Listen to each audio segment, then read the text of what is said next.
सगळं सेफ्टीचं हे सोडून मी येऊ शकत नाही सारखी बाहेर। एक पुणा गाडी येते जी पनवेलवरून पुण्याला जाणार, पनवेलपर्यंत तुम्हाला जेवढ्या लोकांना त्याच्यात गाडीला जागा असेल तर चढता येईल, त्या तिकिटावरच चढा, त्या तिकिटावर चढा, जेवढ्यांना चढता येईल। मी 2 मिनिटं हॉल्ट देते, गाडी काढूया, ठीक आहे। त्याच्या मागोमाग 4 गाड्या आहेत, तुतारी, कोकण कन्या, 01166 01172।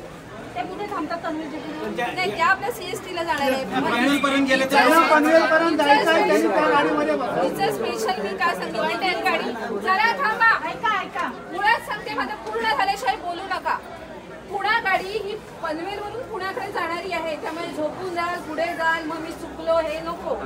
पनवेलपर्यंतच ती गाडी जाते, पुढे ती टर्न घेऊन त्याचं इंजिन बदलून पुण्याला नेतात।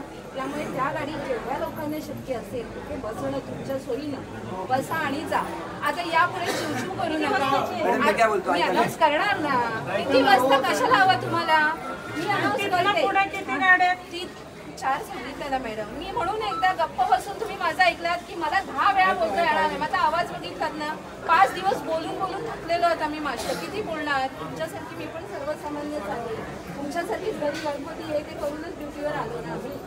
तर मला एवढंच म्हणणं आहे की आता जर आम्ही थांबवतोय तर त्याचा फायदा घ्या, जेवढी काही 5-5 6 लोक जातील तेवढी क्लिअर होत जातील, चालेल ना, निवांत बसा।